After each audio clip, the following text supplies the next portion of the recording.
Bonjour à tous, bienvenue sur la chaîne de Itororame 300. Je vous souhaite une bonne écoute. Aujourd'hui, nous allons parler du bonheur, le bien-être ou être heureux. Nous commencerons par dire que quel que soit ce que nous faisons, ça ne va nulle part. Disons par là que la vie est un grand vide. Voilà.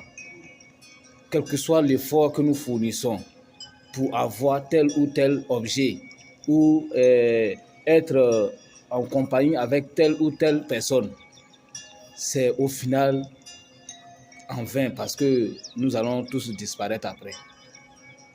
Ça, c'est ce qui est plus sûr sur cette terre. Donc, partant sur cette base-là, nous avons tellement de choses à faire changer et à se maîtriser de telle sorte que tout puisse bien aller. Il s'agit de savoir comment la vie ici-bas qui est aperçue comme suite de douleur, souffrance et mort devient une source de joie. Voilà. Comment éviter de subir les courants jumeaux de l'amour et la haine? Comment dissiper et se libérer de l'illusion de la vie? La vie est une grande illusion que l'homme parfois va jusqu'au bout sans comprendre quoi que ce soit. Donc, parfois même notre réelle mission, si je peux le dire, c'est de chercher à comprendre certains éléments pour que on ne puisse pas faire tout ce voyage-là en vain. Pour commencer toutes nos argumentations, nous dirons que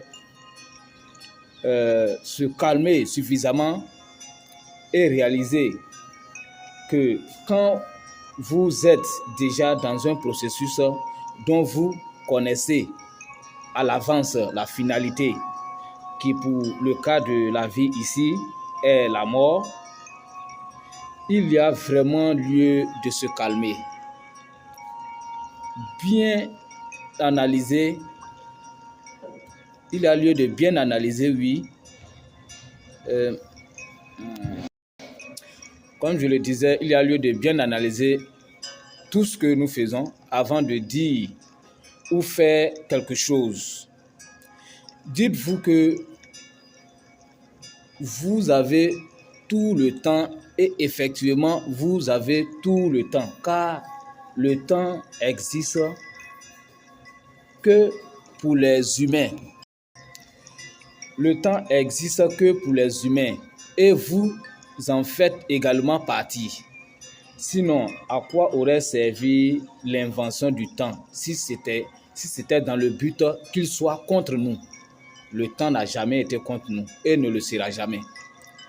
Prenez du calme car rien ne presse et il n'y a aucun canon ou aucun calibre 12 qui est pointé dans notre direction à ce que nous sachions.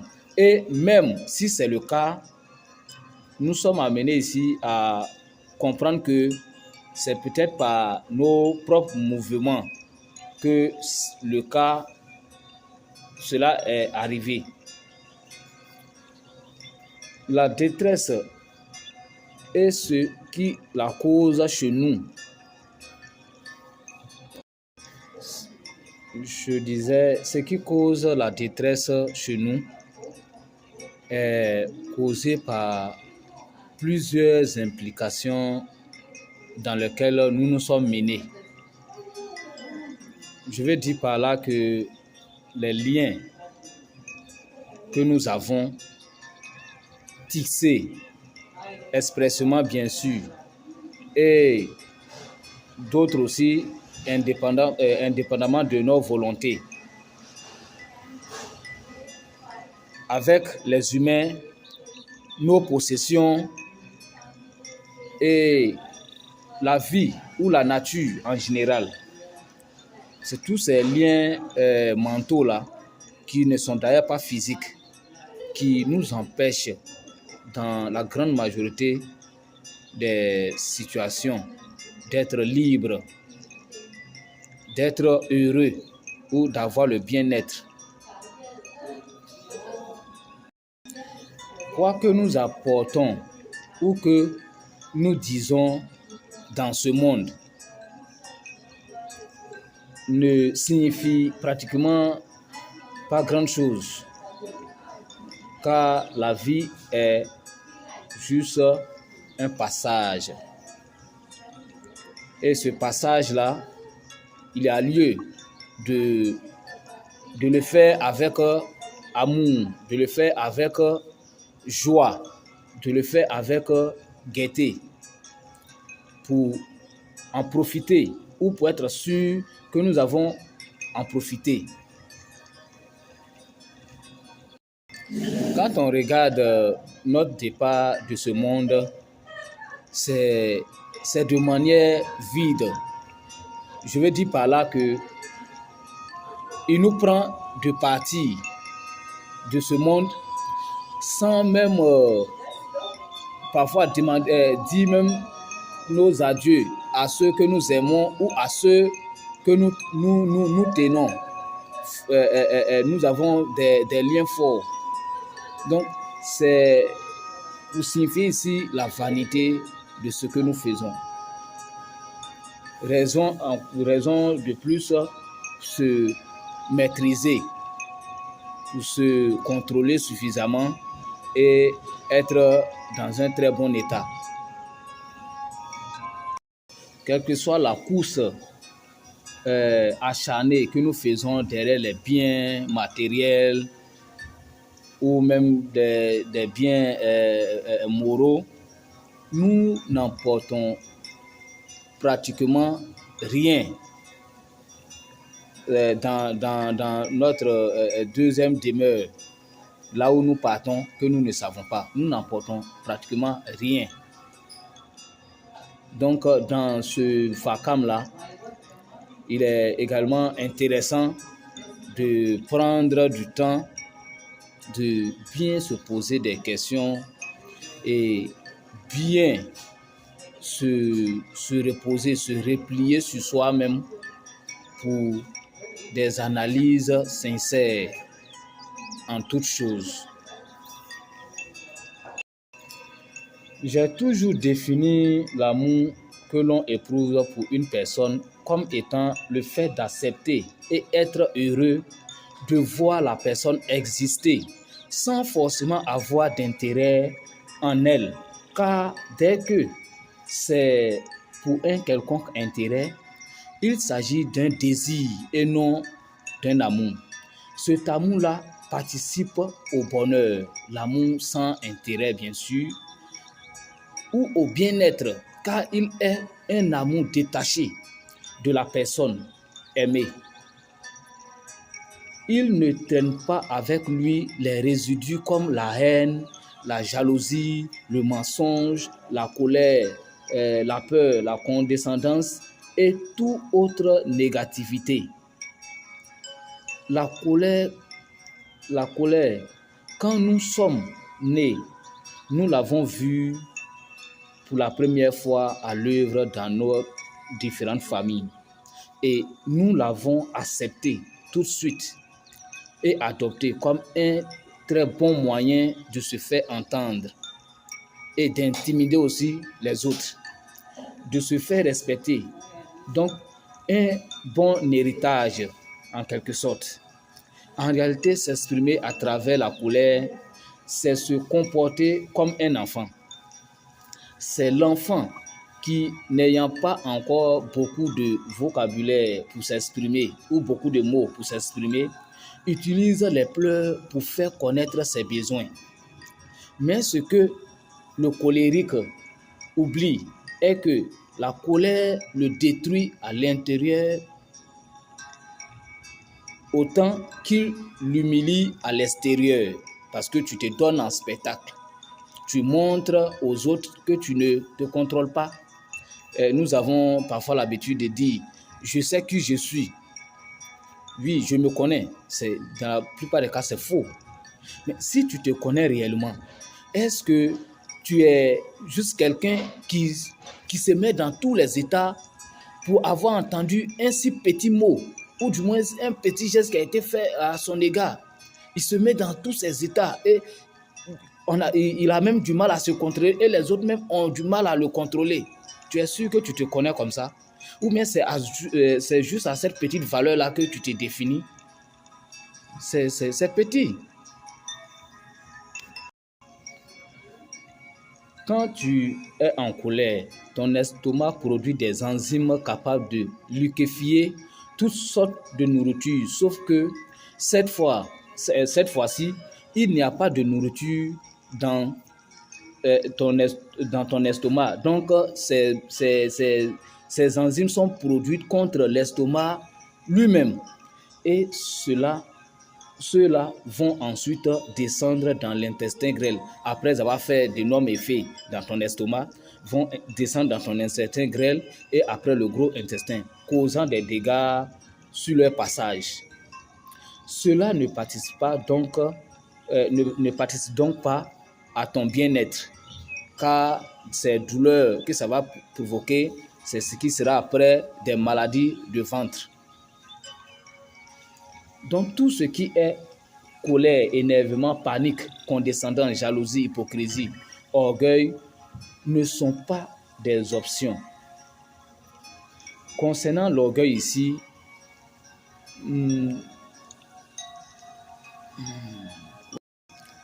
il est quelque chose de vil et vain, pas vraiment de nécessité pour l'être humain.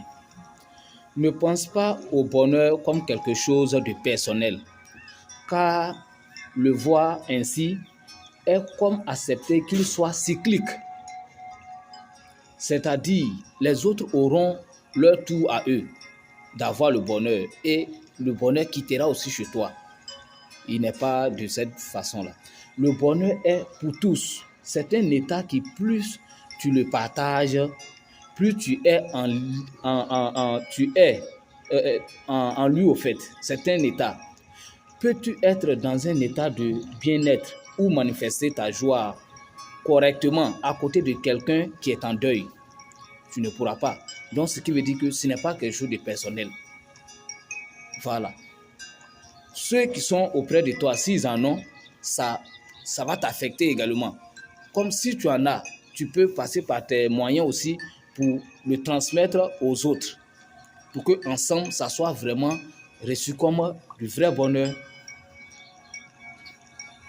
Les souffrances réelles, la souffrance réelle et la souffrance imaginée sont la même chose pour notre cerveau. Les souffrances que nous ressentons dans la plupart des cas sont les liens que nous avons tissés avec les éléments de la nature, y compris aussi l'homme. Nous sommes aussi des éléments de la nature. C'est des liens que nous avons tissés avec nos possessions, nos familles, nos connaissances. Et c'est ces liens-là qui, lorsque nous ne comprenons pas, nous les chargeons. Parce que les liens en question sont suivis des différentes charges. Tout à l'heure, si je pense que je suis très heureux et que je reçois un appel de l'une de mes connaissances ou bien l'un des membres de ma famille qui dit qu'elle a, qu'il a quelque chose comme maladie ou bien un cas de malheur, directement mon état va disparaître. Ce n'est pas moi, mais c'est le lien qui nous lie qui va faire disparaître mon état de paix ou de bien-être que j'ai éprouvé ici. Parce qu'il m'a transmis sa charge. Donc nous avons aussi à comprendre ces charges. Nous pouvons être compatissants envers nos familles et autres, mais ne pas forcément nous charger de tout ce qui vient des autres pour être souvent en bon état. Je ne veux pas dire ici que nous n'allons pas au secours des autres, mais intérieurement, nous devons être détachés. Nous devons être détachés de tous ces liens-là. Intérieurement, nous devons être détachés et agir librement. Pour être vraiment dans le bonheur le plus souvent possible ou constamment, il est important d'être réel envers soi-même, pas de mensonge envers toi-même. Arrête de te mentir, soit à travers des boucles vicieuses et infernales de quelqu'un d'autre. Voilà, parce qu'on se ment. On lit, disons, des livres concernant telle situation et directement on s'imagine si ça a été le cas pour telle personne, pourquoi ce n'est pas le cas pour nous? Et juste à travers cette petite pensée-là, nous souffrons abondamment. Nous souffrons juste simplement de cette manière-là. Donc, ces comparaisons, ces identifications-là nous créent également, nous causent du tort. Dans la plupart des cas, nous causent du tort. On s'identifie trop aux autres, on s'identifie trop à nos problèmes, on s'identifie trop aussi à nos biens. Donc, ça fait que s'il y a une petite partie qui manque dessus, nous nous en trouvons très malheureux. Donc, si nous nous détachons de ces choses-là, mentalement, pas physiquement, parce que ça sera le fait de ne... ça signifie qu'on n'a pas compris ce que ça veut dire, le fait d'être détaché de ces choses-là, pas physiquement. Si quelqu'un qui entend l'idée de se détacher de ses biens vend sa voiture, étant donné que c'est cette voiture-là qui lui rend tout le service du déplacement, il n'a pas compris et il s'est même créé un problème de cette manière-là. Il s'en trouvera malheureux. Ça ne va pas lui apporter le bonheur qu'il veut ici. Nous avons 4 conditions pour devenir réel, pour quitter dans l'irréalité. Nous avons 4 conditions. Les conditions en question sont la maîtrise de soi, le contentement, se maîtriser, c'est-à-dire face à n'importe quelle situation, être le plus honnête possible avec soi-même, le plus calme possible, prendre son calme, ne pas se hâter dans quoi que ce soit pour pouvoir prendre la meilleure décision. Se contenter, pas forcément de rester, par exemple, à notre statut de pauvreté, mais savoir que nous sommes amenés à nous améliorer, mais tout ce qui nous tombe sur la main au fur et à mesure de notre amélioration, nous les apprécions. Et l'investigation, se poser de bonnes questions. Voilà, faire des recherches sur sa propre nature. Ça nous aide à avancer également dans la vie.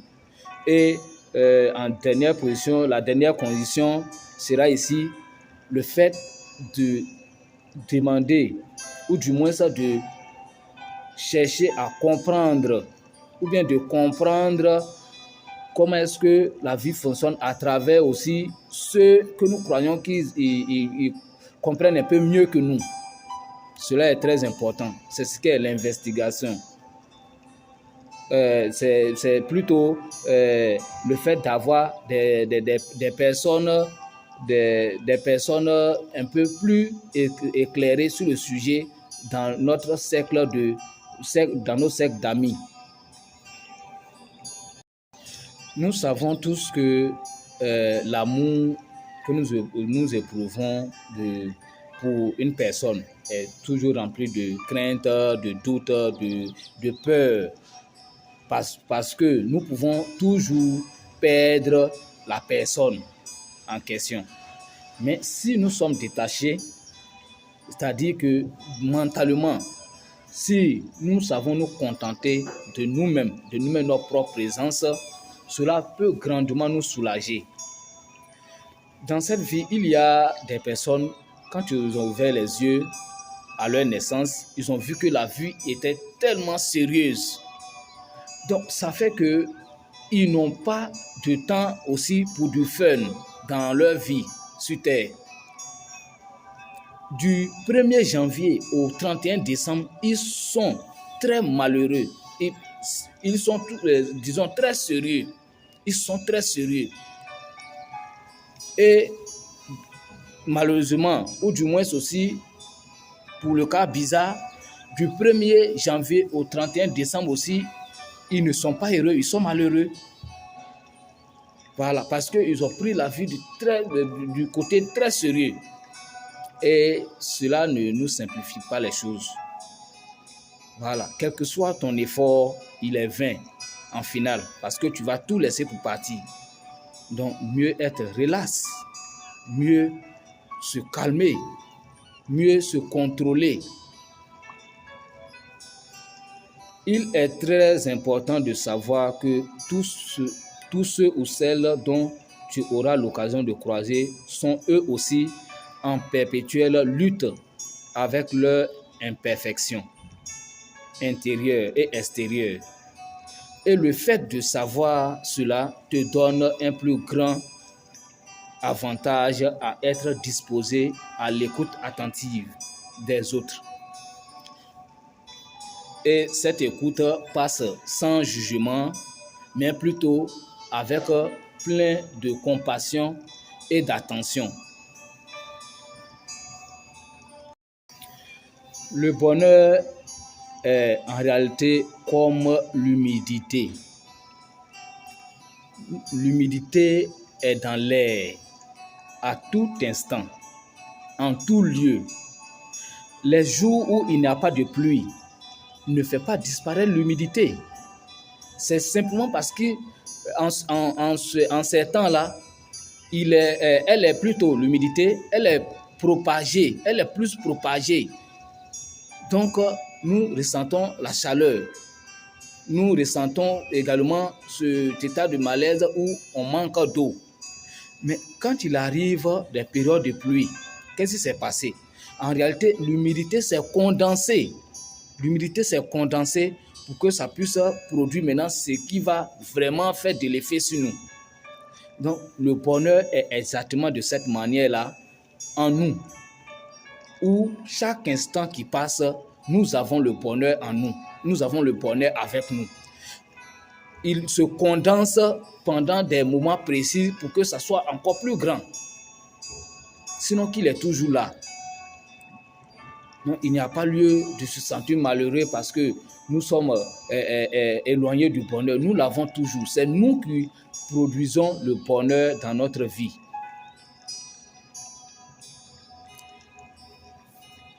Merci pour votre écoute et je pense que j'ai peut-être, ou du moins j'ai pu expliquer convenablement le sujet. Donc, merci pour votre écoute et au prochain sujet, nous parlerons du changement de mentalité. Ce sujet est également très important, l'un des plus importants même de la série. Merci.